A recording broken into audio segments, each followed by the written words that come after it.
तर नमस्कार मित्रांनो आणि बहिणींनो, मी राहुल जवादे आरजे मराठी या चॅनलवर आपले स्वागत आहे। तर लाडकी बहीण योजनेच्या महिलांसाठी हा व्हिडिओ अतिशय महत्त्वाचा होणार आहे। तर लाडकी बहीण योजनेच्या जूनचा 12वा हप्ता जुलैच्या 5 तारखेपासून वितरित करण्यास सुरुवात झाली आहे व भरपूर महिलांच्या खात्यात लाडकी बहीण योजनेचे 1500 रुपये जमा झाले आहे। पण अशा भरपूर महिला आहेत त्यांना लाडकी बहीण योजनेचे 1500 रुपये त्यांच्या खात्यात जमा झालेले नाही। तर अशा भरपूर महिला आहे त्यांना या अगोदर सलग 11 महिन्याचे पैसे त्यांना मिळालेले आहे, पण जूनचा 12वा हप्ता त्यांना मिळालेला नाही।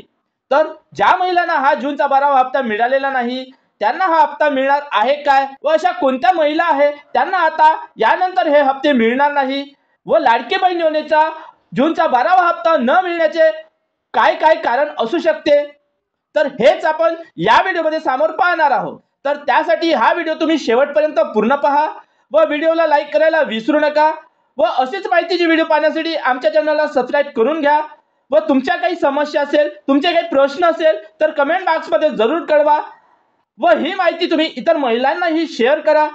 चला तर मग व्हिडिओला सुरुवात करूया।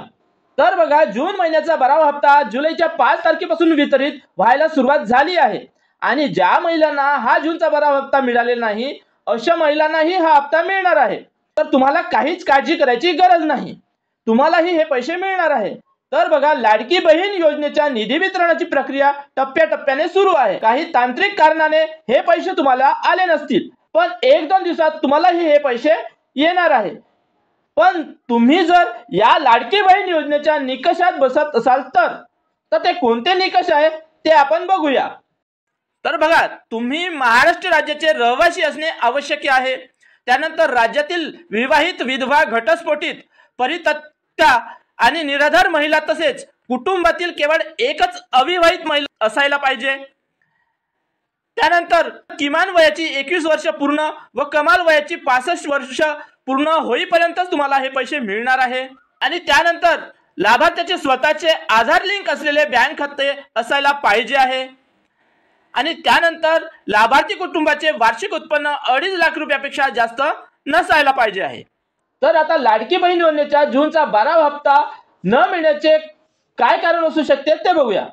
तर आता लाडकी बहीण योजनेचे जूनच्या 12व्या हप्त्याचे पैसे न मिळण्याचे दुसरे कारण हे असू शकते, तर ज्यांच्या कुटुंबाचे एकत्रित वार्षिक उत्पन्न 2.5 लाख रुपयापेक्षा अधिक आहे, ज्यांच्या कुटुंबातील सदस्य आयकरदाता आहे, ज्यांच्या कुटुंबातील सदस्य नियमित कायम कर्मचारी म्हणून सरकारी विभाग, उपक्रम, मंडळ, भारत सरकार किंवा राज्य सरकारच्या स्थानिक संस्थांमध्ये कार्य करत आहे किंवा सेवानिवृत्तीनंतर निवृत्ती वेतन घेत आहेत, तथापि 2.5 लाख रुपयापेक्षा उत्पन्न असलेले, बाह्य यंत्रणेद्वारे कार्य करत असलेले कर्मचारी, स्वयंसेवी कामगार आणि कंत्राटी कर्मचारी पात्र ठरणार आहे।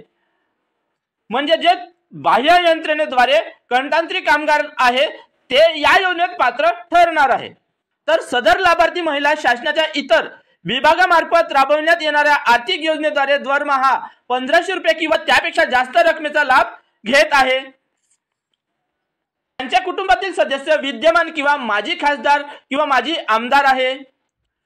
त्यानंतर त्यांच्या कुटुंबातील सदस्य भारत सरकार किंवा राज्य सरकारच्या बोर्ड, कॉर्पोरेशन, उपक्रमाचे अध्यक्ष, उपाध्यक्ष, संचालक, सदस्य आहेत।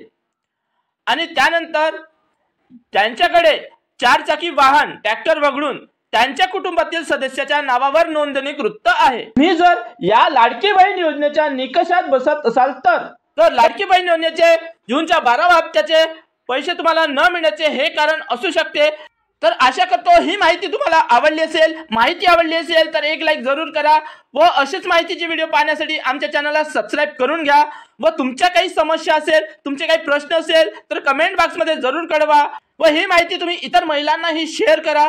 तर मी राहुल जवादे पुन्हा भेटू एका नवीन व्हिडिओमध्ये। तोपर्यंत गुड बाय, जय हिंद, जय महाराष्ट्र।